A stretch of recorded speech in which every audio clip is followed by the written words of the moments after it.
All right, today's lesson on 3-3 begins with a talk about this thing called Pascal's triangle. So this is basically a number pattern that begins with this triangle of 1, 1, 1 up at the top.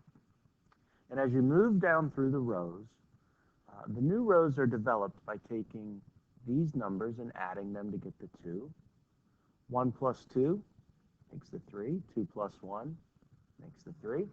And each new row is produced like that, with sets of 1s running down the left and 1s running down the right.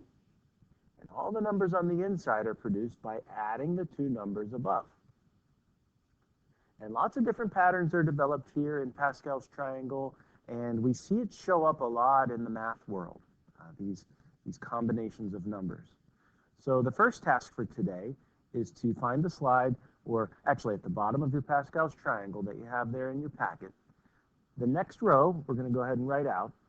It always begins with a 1 and ends with a 1. And then the row is produced by adding 1 plus 6, 6 plus 15, 15 plus 20, 20 plus 15, 15 plus 6 again, and 6 plus 1. So let's start to explore where these numbers show up in math. And the first place we're going to see that is in the world of binomial expansion.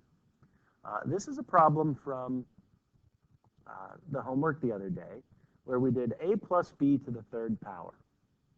And it ended up equaling, after expansion, a cubed plus 3a squared b plus 3ab squared plus b cubed. So I want you to notice here before I go to the next slide that we have 1a cubed, 3a squared b, 3ab squared, and 1b cubed. Flip to the next page where we're going to try a plus b to the second power and a plus b to the fourth power. A plus b squared is usually done by the foiling process, where you do a times a, and on the outside you get an ab. On the inside you get another ab, so that would be 2 ab's. And then last here you get a b squared. So this shows you that we have 1a squared, 2 ab's, and 1b squared. So flip a page, or slide, and let's go ahead and fill those in right here, where you see this slide in your packet. This one was 1a squared, 2ab, 1b squared. A plus b cubed was 1a cubed plus 3a squared b plus 3ab squared plus 1b cubed. So hopefully you can see that we have some patterns developing. Maybe the numbers that you see out here in front of each term look familiar.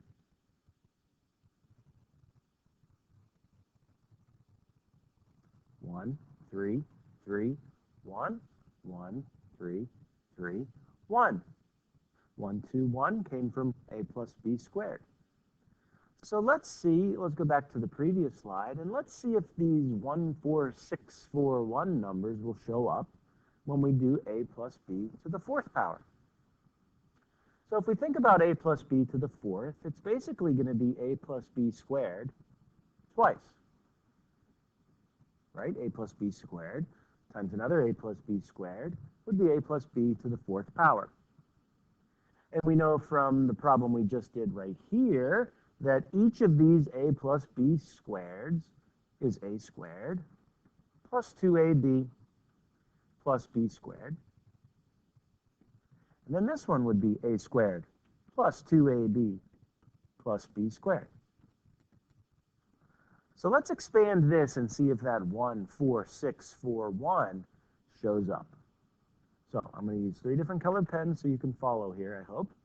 We're going to take this a squared, and we're going to multiply by the other a squared, the 2ab, and the b squared. So that'll make a to the fourth plus 2a cubed b plus a squared b Now I'm going to take this 2ab and distribute it to the a squared, the 2ab, and the b squared. And watch where I write the results. The 2ab times a squared will make 2a cubed b. And I'm going to put it right below the other 2a cubed b. Then I'm going to take the 2ab times the other 2ab, which would be 4a squared b squared, and I'm going to write it right under the other a squared b squared, because we'll be able to add those together. And then finally, we'll do this next arc. 2ab times another b squared will be 2ab to the third. And then finally here, we'll take the b squared and we'll distribute it. We have 3 terms times 3 terms. We should have a total of 9. 1, 2, 3, 4, 5, 6, and I'm about to get 7, 8, 9. There we go. First arc. B squared, a squared, or if we write it in alphabetical order, a squared, b squared. I'm going to put it right in that column below its partners. This gives me 2ab cubed, and look, it's right under the other 2ab cubed. And then finally, b squared times b squared has this lonely old b to the 4th out here on its own. So let's see what happens if we add our groupings together. The a to the 4th is solo, so there's 1. The a cubed b cubed, what do you know? There's 2 plus 2, 4. Not a cubed b cubed, just a cubed b. 4a cubed b.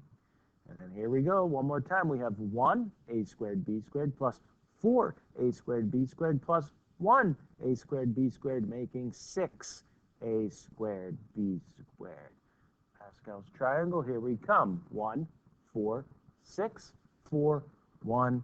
I think we're going to get them, because right here we're going to add the 2 plus 2 ab cubed and get 4 ab cubed. And then this 1b to the 4th. So the miracle of Pascal's triangle shows us these patterns here that develop in what's called binomial expansion. A plus b is a binomial. When you take it to the 4th power, you can expand it.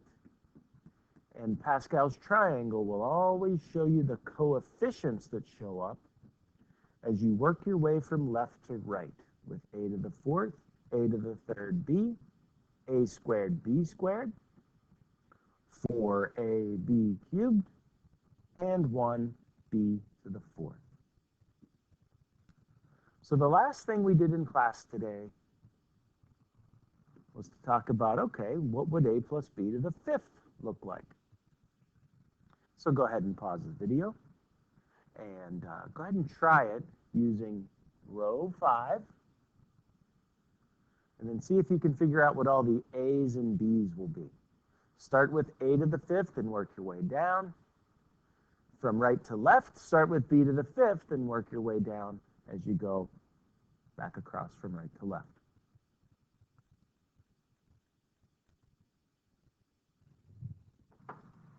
And there it is. 1, 5, 10, 10, 5, 1. A to the 5, a to the 4, a to the 3, a to the 2, a to the 1, a to the none. So the exponent goes 5, 4, 3, 2, 1 on the a. And as you go the other way, 5, 4, 3, 2, 1. No b in the first term. So this is binomial expansion. This is using Pascal's triangle.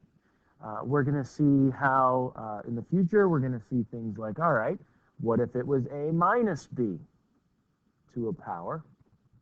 We'll be seeing that shortly. What if it was something like 2x plus 4 cubed? Could we still use Pascal's triangle for that?